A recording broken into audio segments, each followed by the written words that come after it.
So we will begin with crystallography today, and I will highlight a few topics that are important in crystallography. The first one being symmetry operations. Just a second.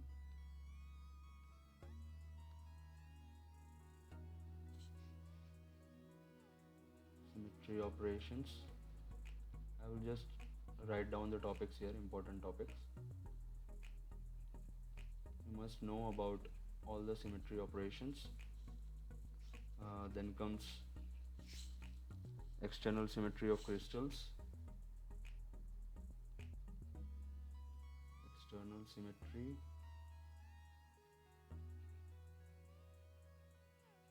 and in this very subtopic we have 32 crystal classes.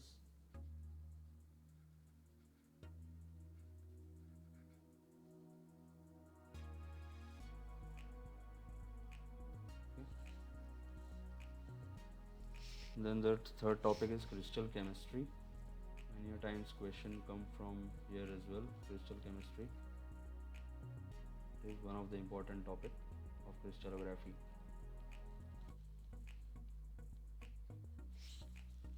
Then comes crystal morphology, symmetry and axis. Write in short here, morphology, crystal symmetry and crystal axis. Okay. Then we have axial ratios,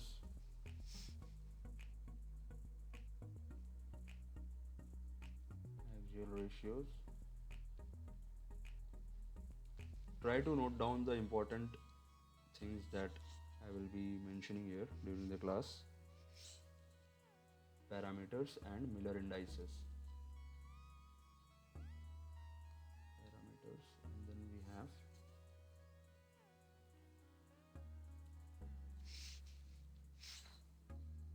Miller indices. Then we have crystal form, zones, crystal habits. Right, crystal form, crystal zones, crystal habits.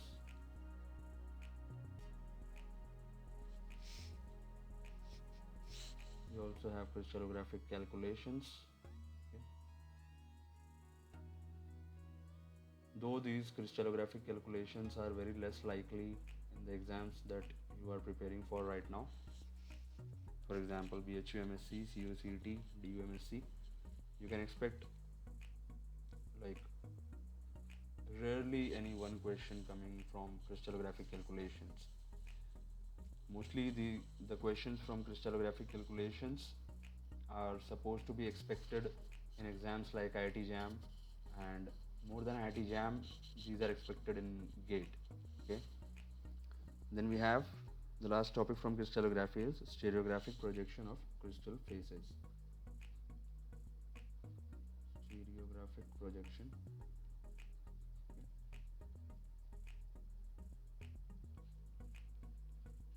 Stereographic projection. So these are the topics that we will be targeting in crystallography. Alright. We will take up these topics one by one. So before we begin with these topics, I would like you all to have like little bit knowledge about the basics. Okay. So we will start by discussing the basics a bit, and then we will come to these topics.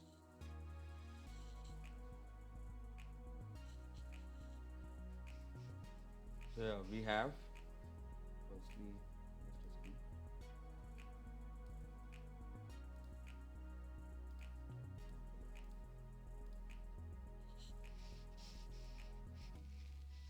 so firstly, what do you mean by crystal? What are crystals?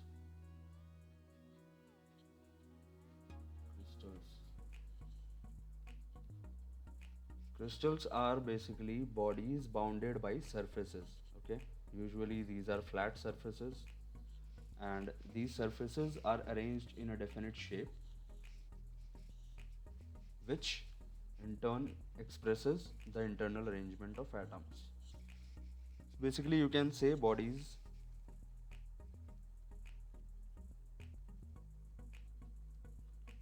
bounded by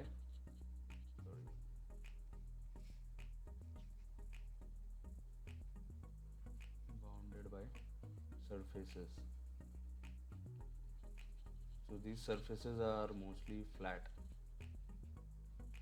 surfaces. So these are arranged in some definite shape. These expresses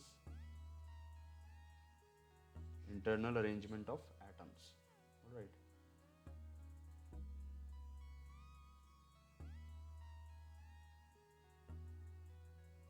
So the manner in which the atoms are arranged internally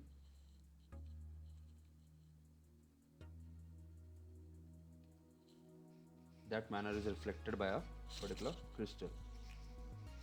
So these crystals are formed by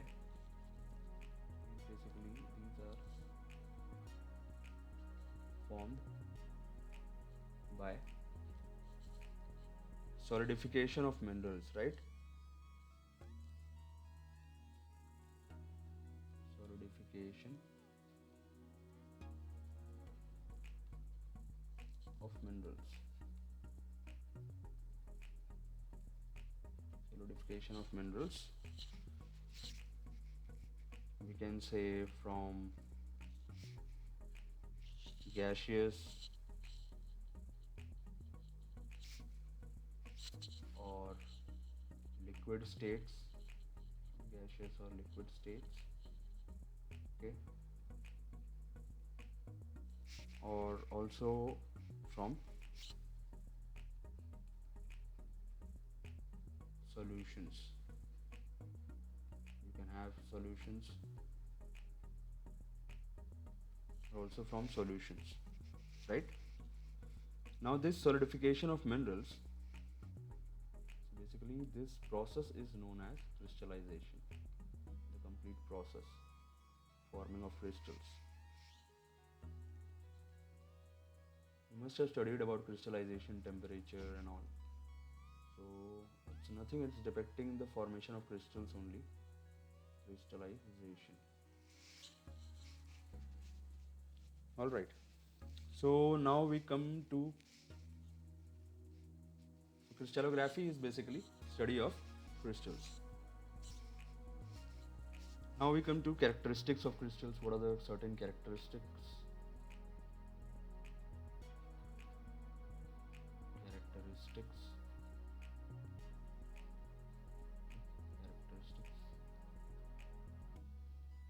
We have certain characteristics of crystals,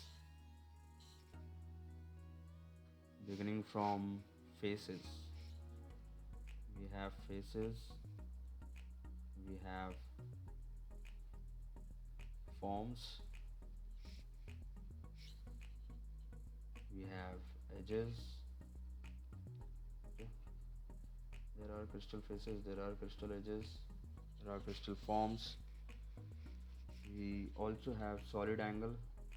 You must have at least heard about this term, solid angle, though it is not of much use as far as entrance exams are concerned, but for your understanding you need to know about this. Then we have interfacial angle, last characteristic.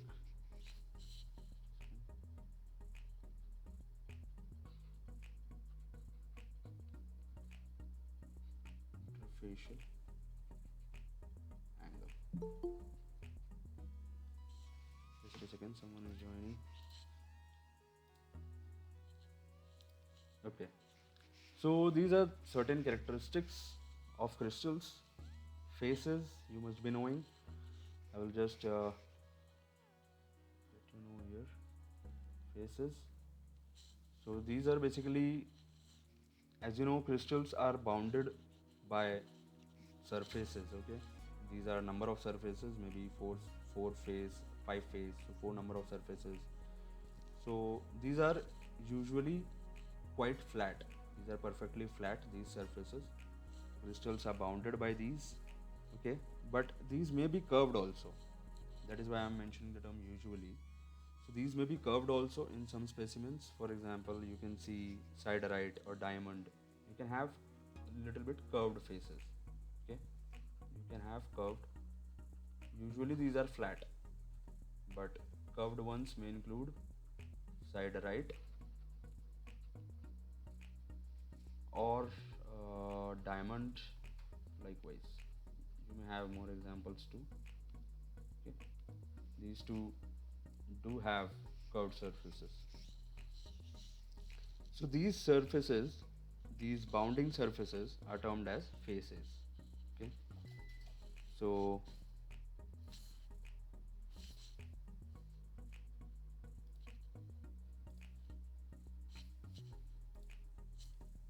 okay, actually I thought there was a power cut. No issues. So these are of two types. Like you can have surfaces perfectly flat, or you can have little bit curved. For example, like siderite diamond that I mentioned. Okay. Then comes the second characteristic, that is crystal forms. So a crystal basically made up of like faces is called a simple form. Okay. If the faces are quite like to like, each face are quite similar to each other, then it is a simple form. Okay. If we have like faces, like faces. If a crystal is made up of like faces, we call it as simple form.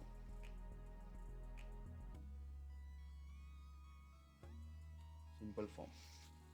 And if a crystal that consists of two or more simple forms, then it is called a combination. Two or more simple forms. If two or more,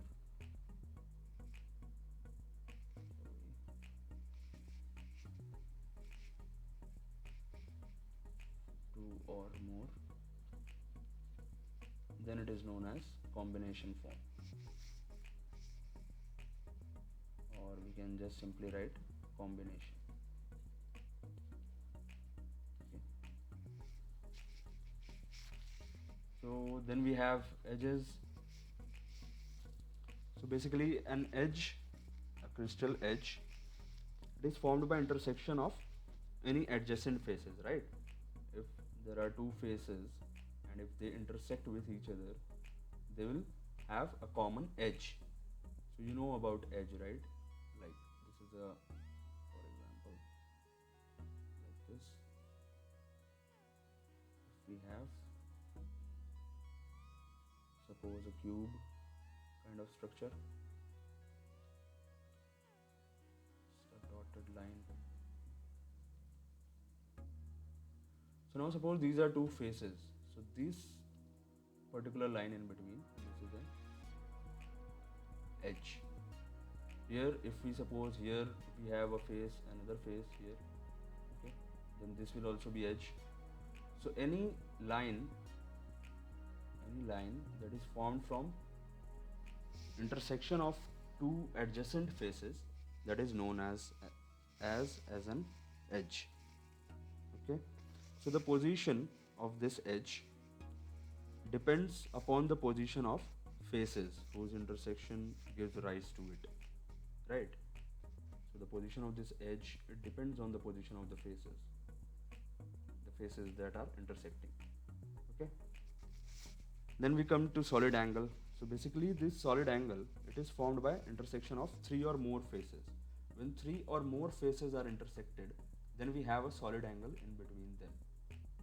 So we will look into it ahead, and this is not that important too with respect to your entrance exams. So just know that a solid angle is formed by the intersection of three or more faces. I'll write it here for your reference. Intersection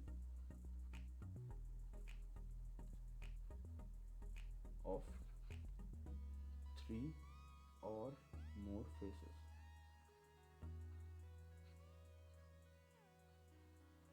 Okay. Then we have interfacial angle. So this is nothing but the angle between any two faces of a crystal.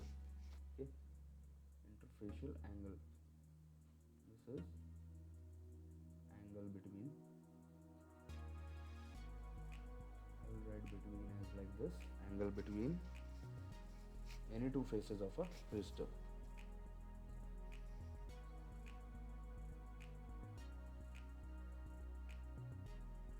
Any two faces of a crystal. So basically, look in this figure, this angle, this complete angle. This angle is an interfacial angle because this is face A, this is face B. So the angle between these two faces is interfacial angle. Alright, I hope everything is clear up to now. These are just basics, you need to go through them before we proceed for further topics. Alright, then we have a term. I will go through the terminologies first because these terminologies get important sometimes. Then we have a term as crystal zones. Crystal zones. Whatever I am writing, it is visible clearly, right? Just give me a confirmation for once. Okay, alright, thank you. So okay, now we have crystal zones. So basically what happens is when many crystals were inspected, it showed that their faces are so arranged that the edges formed by the intersection of certain faces are parallel to one another. So the edges are basically parallel to one another, okay? So such a set of faces constitutes a zone. These certain faces which are parallel to one another, these set of faces, I will write set of parallel edges are parallel, okay, all right, set of faces whose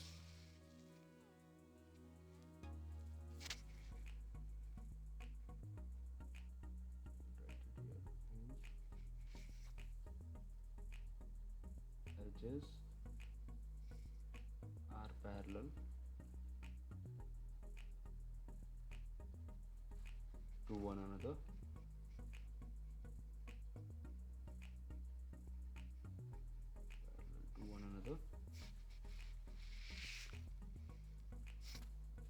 constitute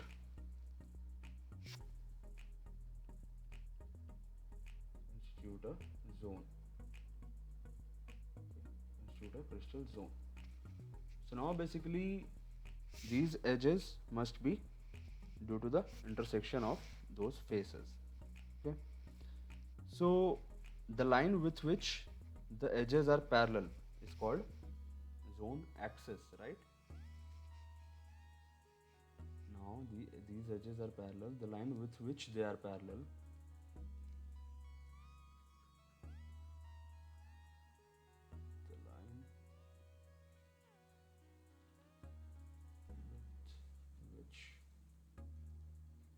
now this zone axis is mostly an imaginary line, right? Line with which these are parallel. I will give the sign of parallel here. These are parallel, known as zone axis.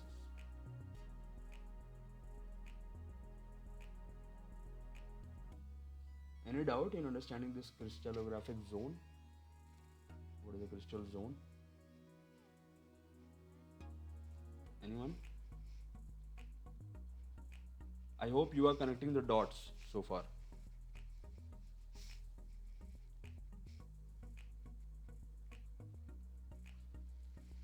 Then we have symmetry. Okay. So, like when a crystal was examined, what we saw was there was a certain regularity of position of faces, edges, etc. Okay, so there was a certain regularity in the position of them. So this regularity constituted for the symmetry of the crystal. So the symmetry basically it was defined with reference to 4 parameters. Right here, symmetry.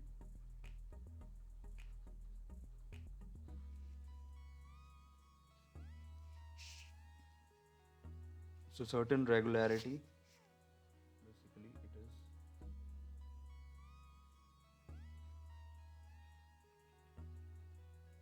certain regularity or repetition,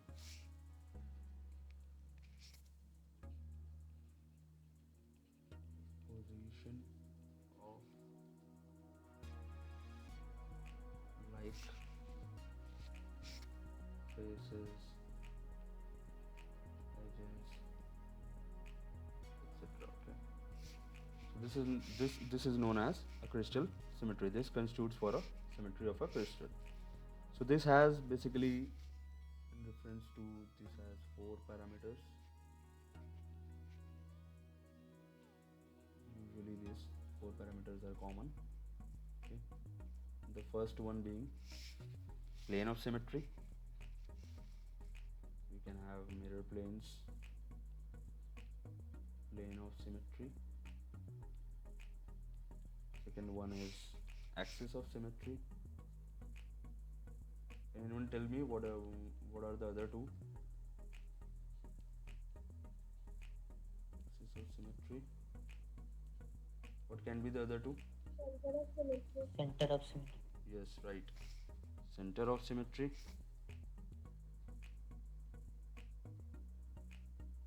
And the last one basically is crystallographic axis. Nothing but symmetry depends upon it has the last parameter as crystallographic axis. This is axis in plural, okay? More than one axis. AXES. So these are the 4 parameters. So we shall discuss these now, okay? The symmetries. We have firstly plane of symmetry. Like this, plane of symmetry. We will discuss this first. Plane of symmetry. The first one. So basically, a plane of symmetry, it divides a crystal into 2 similar or similarly placed halves, right, 2 halves. So these are similar. So each half is a mirror image of the other. Plane of symmetry, right, it divides crystal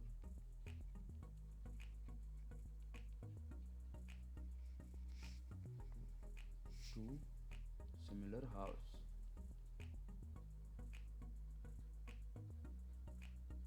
Similar halves. Okay. This is the first point. Then we have each half will be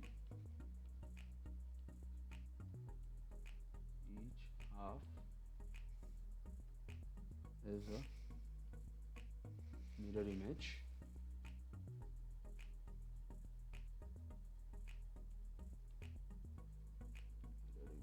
of the other.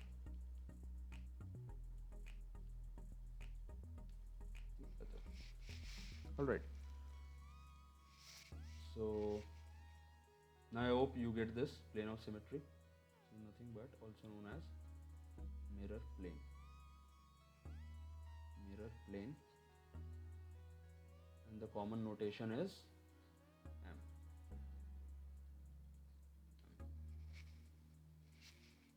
Right. Then we have the second one, axis of symmetry. Here, second one.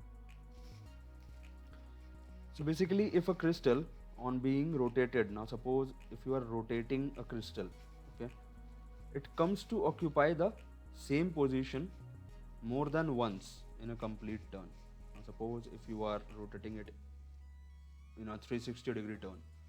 Now while rotating, if it is coming to the same position more than once, okay, so this axis about which the rotation is taking place, this is known as axis of symmetry. So I won't write any point for it. I don't think it is needed. If it is needed, you can tell me. I can write it. Otherwise, it will consume a bit of time. We'll again repeat. Now, suppose you have a crystal. You rotate that crystal, okay, through a 360-degree rotation. So when you rotate it through 360-degree rotation, it will come to the same position after 360-degree rotation. Now suppose while returning to the same position or having the complete turn, it occupies the same position more than once. Okay, so the axis about which this rotation was taking place, that particular axis will be known as an axis of symmetry. The axis will lie somewhere between in the middle of the crystal, right? If you are rotating a crystal through a 360-degree rotation, that axis will lie somewhere between in the middle of the crystal. So now, depending upon this degree, the degree of symmetry, a crystal may occupy the same position how many times in a complete rotation? What is possible? What is the maximum number of times possible that the crystal may occupy the same position in a complete rotation, one complete rotation?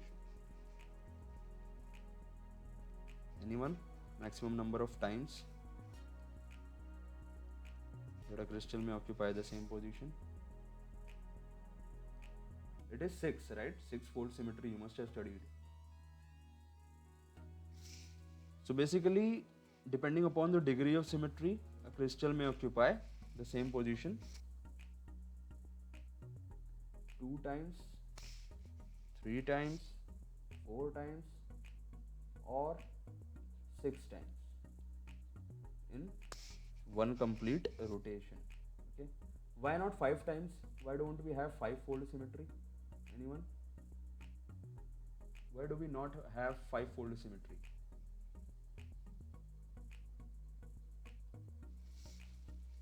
Does anyone know about this?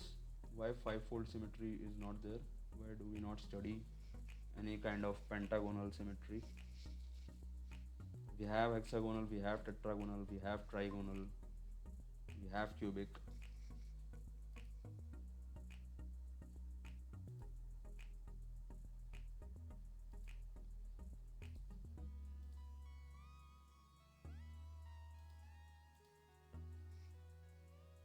The screen stopped, like it stopped sharing it, right? Now it's visible, I guess.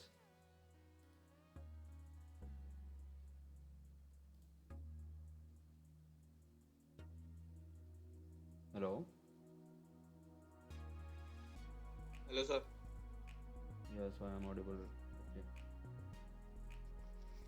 So basically, yeah, I was talking. Does anyone know the reason why don't we have 5-fold symmetry? Actually, geometrically, for a crystal, it's not possible to have 5-fold symmetry. Okay, so in basic geometry, we can't have such arrangement. The 5-fold symmetry is not possible. That is why we don't have. So it's the flaw of just geometrical arrangement. Okay, we can have 2-fold, we can have 3-fold, we can have 4-fold, also we can have 6-fold symmetry, but 5-fold symmetry is not possible. The pentagonal symmetry, that is why it doesn't exist. All right, so the terms applied to these classes of axis, while talking about axis of symmetry, we have 2-fold axis. Okay, this is 2-fold. If we have 2 times the repetition of, or we can say 2 times the particular crystal is occupying the same space, the same position in space in one complete rotation, we will call it as 2-fold symmetry. That is also known as dyad. Have you heard about this term, dyad? Dyad. And also it is known as diagonal axis. So sometimes in some exams they may confuse with some other terms. So in any like DU MSc exam or BHU MSc, you can have this term also, dyad. So don't get confused, it is nothing but a 2-fold axis of symmetry. For 3 times, if if a particular crystal is occupying the same position in space 3 times in one complete rotation, we call it as threefold symmetry. Threefold, or we have triad or trigonal axis. Trigonal axis. For four we have, if the 4 times it is occupying the same position, we have fourfold. We also call it as tetrad, and also another term as, what will be the third term? Tetragonal axis. So if it is saying tetragonal axis, it is nothing but fourfold axis of symmetry. And if it is 6 times, the same crystal is occupying the same position in space 6 number of times in one complete rotation, then it is known as sixfold, hexad, and also as hexagonal axis.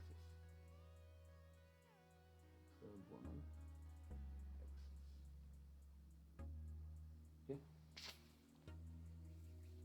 Then we have, so this was all about axis of symmetry. Then we have center of symmetry. So center of symmetry is nothing but when a crystal has a center of symmetry, when like faces and edges are arranged in pairs in corresponding positions and on opposite sides of a central point. So suppose there is a central point and this is some kind of symmetry, this is some kind of symmetry, okay, this is, you can call it as twofold symmetry as well. As you can see, if it is coming here, it is occupying the same position in space, so this is also an example of twofold symmetry. But here you can see the like faces and edges, the like this, if we imagine this to be a face, crystal face, these are arranged in pairs, okay.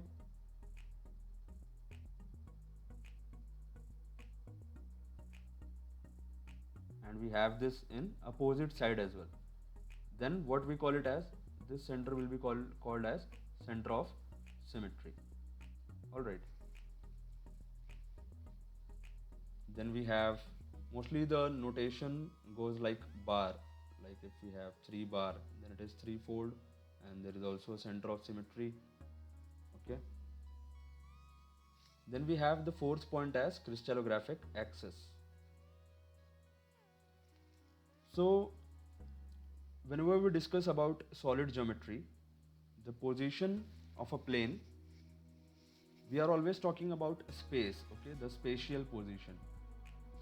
So in solid geometry, the position of a plane in space, when it is given by particular intercepts, so the plane will make a, that plane will make a 3 given lines that we'll call axis.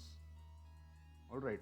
So through the intercepts, we get those plane making the 3 lines basically. So these lines are called as axis. So these axes are also termed as crystallographic axis. Since we are talking about crystallography here, okay, crystallographic axis.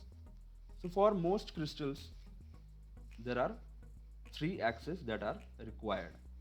So we name them as A, B, and C. In crystallography, we name these 3 axes as A, B, and C.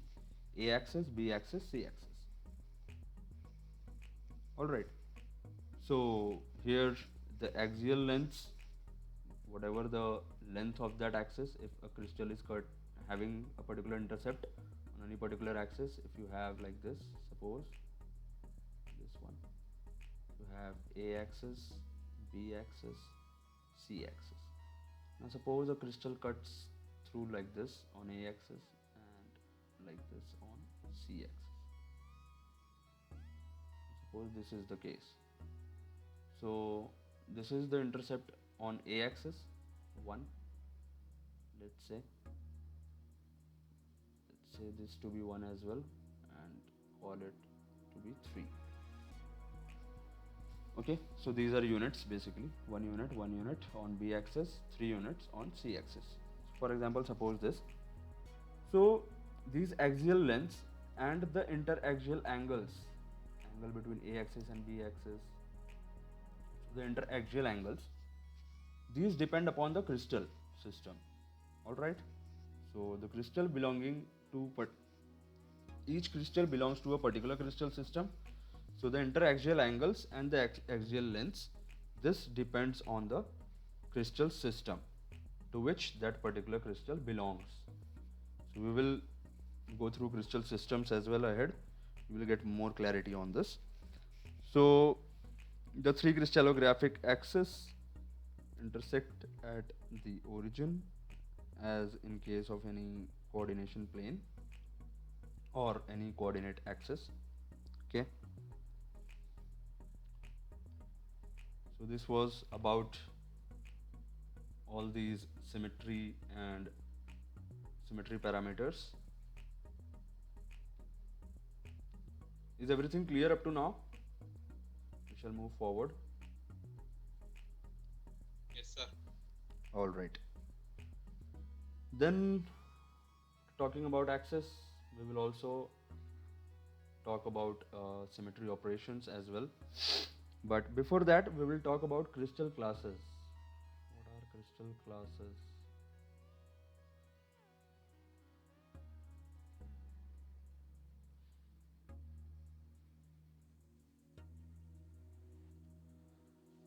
So we know that there are in total 7 crystal systems, right? We know that there are 7 crystal systems. And how many crystal classes? 32. Yes.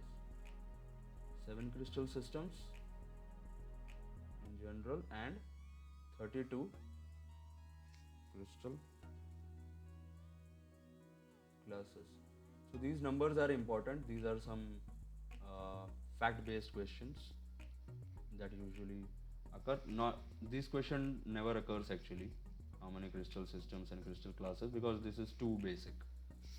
So these never occur in any exam. If these type of questions occur, then it is meant to have the marks for all. Like everyone will score in this part, right? So although there are 7 crystal systems and we have 32 crystal classes, what happens is many of these classes have either no mineral representative, or even if they are represented by very rare minerals or chemical compounds. Many of the classes have such kind of things. Okay, so out of these 32, so the crystal classes are basically described by many important mineral representatives of each class. So like if we talk about each of those classes, we have a particular table. I have also attached that in the mind maps and graphs section in the course curriculum, so you can visit it over there, the 32 crystal classes. You can have that table with you and like try to grasp all the important information about those crystal classes. Okay, we will discuss in the class, but you need to remember them. So just go through the notes that we have uploaded in crystallography section. The notes might be a bit different than what I am teaching, in the sense the order, okay, the order in which I am teaching and the order in which the notes have been uploaded, that might be a bit different. So you can just know I will go through all the concepts. That's not an issue at all. So what do we have? Firstly, we have cubic crystal class. Right, we have cubic crystal class. So before proceeding with it, how many Bravais lattices do we have?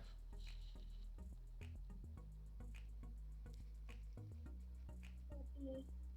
14. So, do you know why do we have only 14 Bravais lattices? Why the number is 14? There must be a specific reason, right? Why do we have only 14 Bravais lattices? So basically, there are 14 different ways. Just a second. So basically, there are only 14 different ways in which similar points can be arranged in 3D space.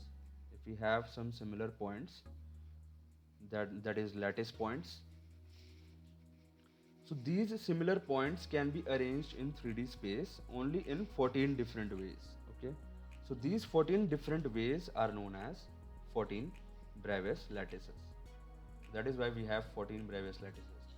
So if anywhere such kind of question is asked to you in any interview, just remember that there are only 14 different ways possible in which some similar points can be arranged in a 3D space.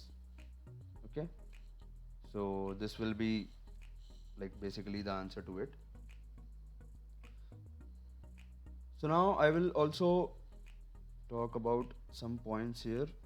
For we discussed center of symmetry, we also discussed axis of symmetry, we discussed plane of symmetry.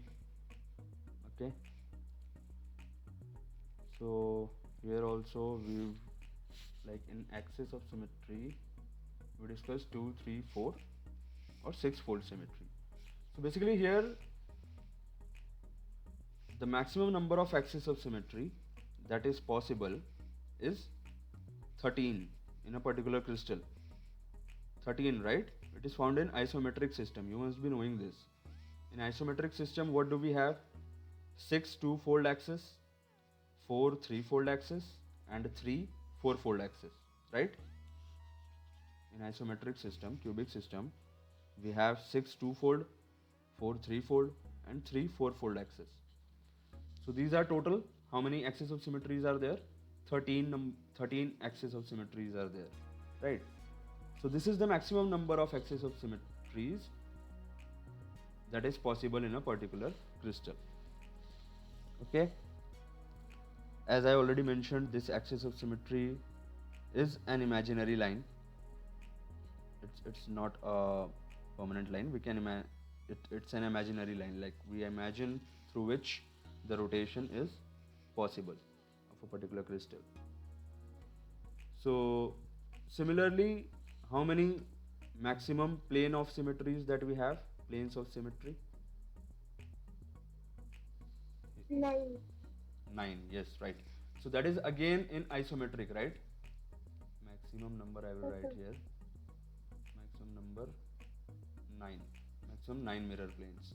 For axis of symmetry, overall max is 13. 13, that is 6 2-fold, 4 3-fold, and 3 4-fold. And here 9 planes of symmetry is possible, maximum. So this belongs to the, this is in the normal class of any isometric system, right?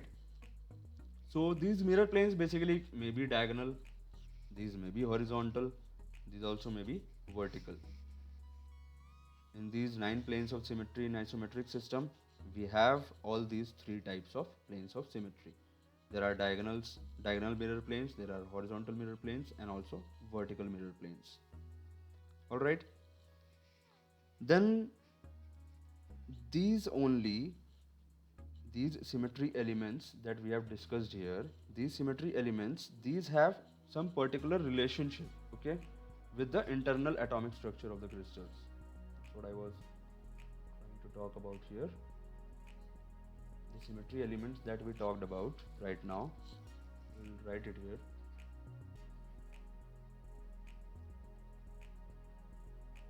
This SYMM is symmetry, okay? The symmetry elements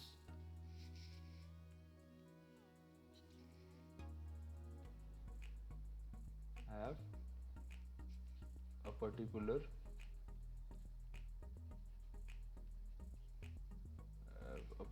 relationship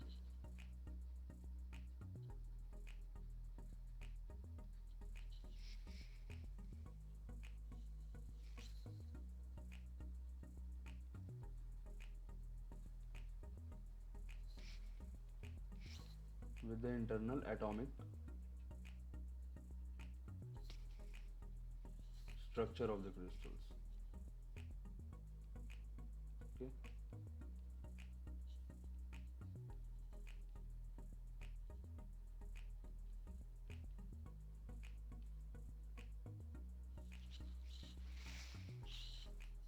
So accordingly, this only forms the basis for classification of crystals into 32 symmetry classes. Okay. So this particular thing forms the basis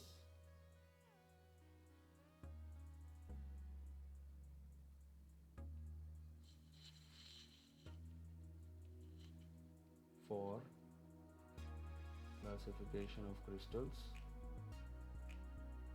Now these are important concepts, okay? I am just connecting the dots. You must have heard about Bravett's lattice, you must have heard about crystal systems. But if anyone asks you why there are only 32 symmetry classes, so you must know the reason. So these are the reasonings, okay? So this particular thing, the relationship with the internal atomic structure, this particular thing forms the basis for classification of crystals into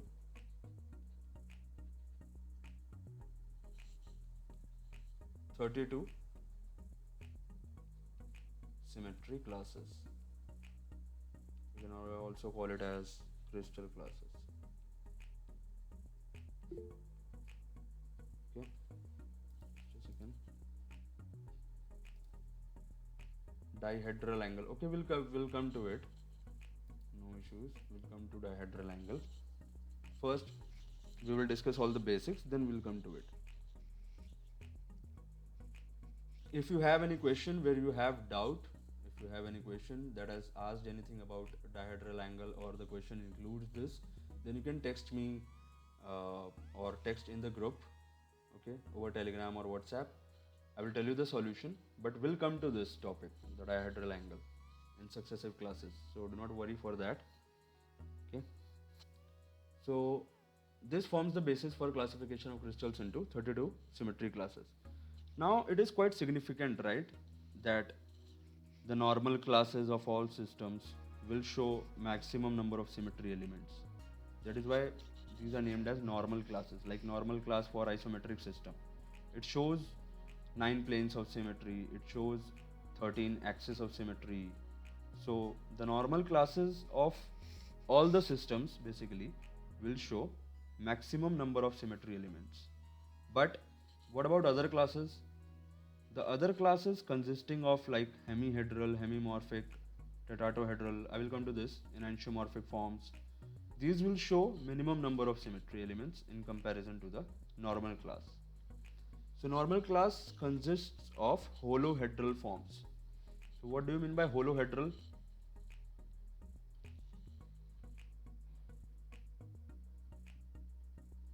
Does anyone know what is holohedral?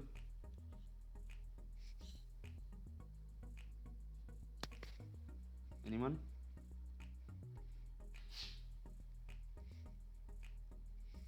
Actually, holohedral is nothing but whenever a particular crystal shows maximum number of symmetries, it is known as holohedral. The form is known as holohedral. Okay. So these are the basic things. Now we will come to the symmetry operations. What are the symmetry operations? And we will come to these in detail as well.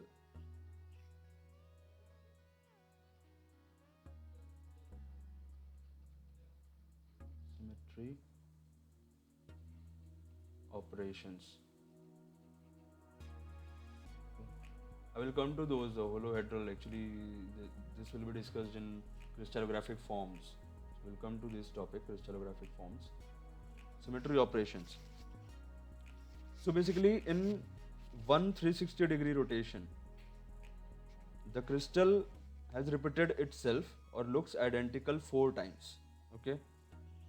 Suppose if it looks identical 4 times, this is the exact reason why that object is called to have 4-fold rotational symmetry, right?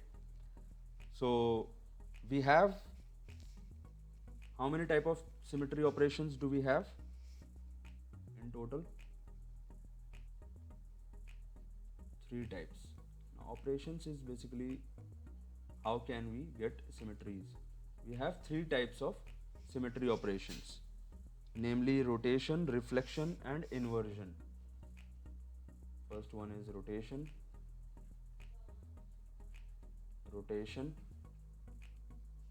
Second one is reflection.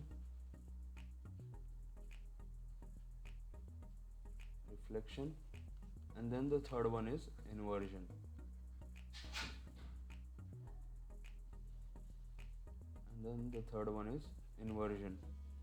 Okay.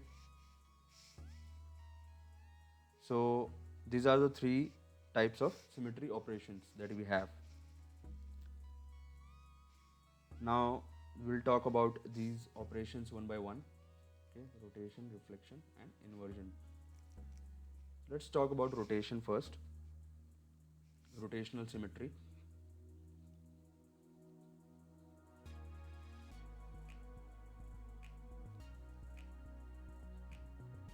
If you get clear idea of these basics, then it won't have any problem for you while solving any kind of crystallography questions. Okay, so other parts you just need to remember, like about the number of forms, what are the relationships between unit cell characteristics like the axial lengths, the interfacial angles. So all other things are just for fact based. Okay, so you just need to remember them. The concepts involving in crystallography is what I am discussing right now. If you get to know about all these things, if you have clear concepts about these things, then it won't be any problem for you to have what shall I say, to tackle any kind of question. So for rotational symmetry, we have the first one as one-fold rotation axis. Okay, one-fold rotation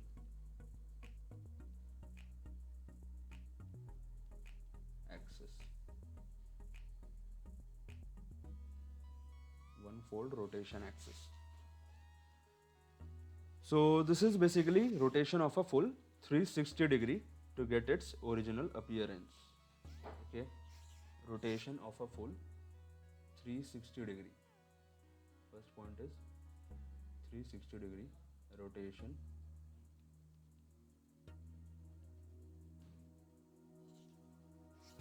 to get its original appearance.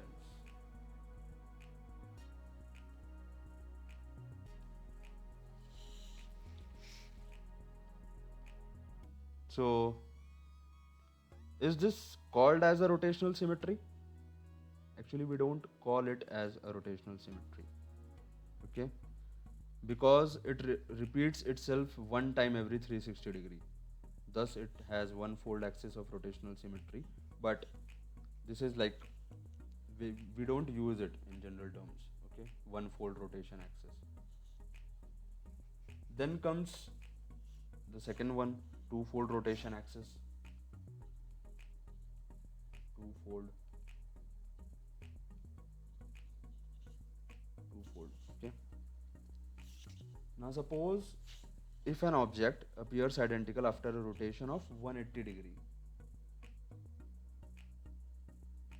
If there is a rotation of 180 degree and the object looks again the same.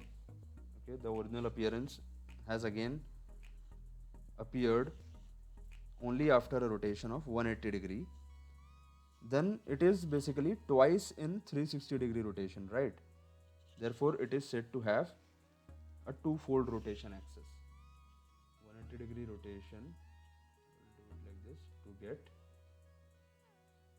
its original appearance. So basically in 360 degree rotation, how many times it is appearing same? It is appearing 2 times, right? 2 times. How do we get this? In 360 degree rotation, we just divide by 180, nothing. It's quite a simple thing. So that is why from here we call it as two-fold.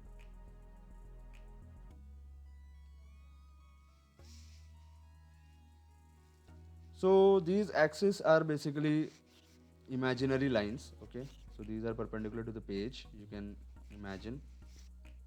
Now suppose like I drew an example like this. There is a center here and then like this.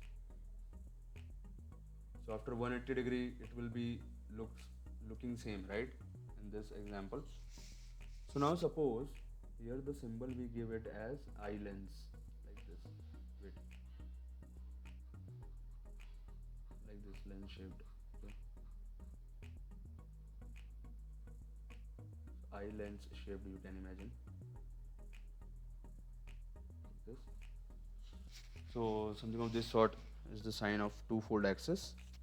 Now suppose this axis as imaginary lines perpendicular to the page, okay, coming out of the page. Imagine from here, center coming out of the page. So the axes are perpendicular to the page, right? In 2D we can imagine this.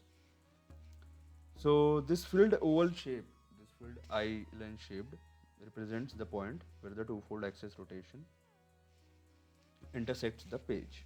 Okay. Then we have the third one, threefold.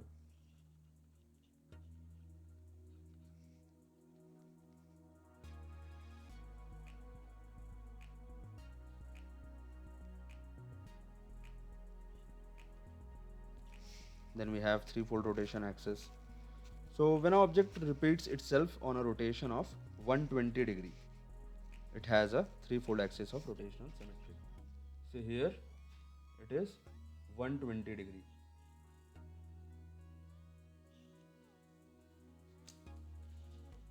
Just a second, huh? Just a second. Actually, I'm coming. Just a second.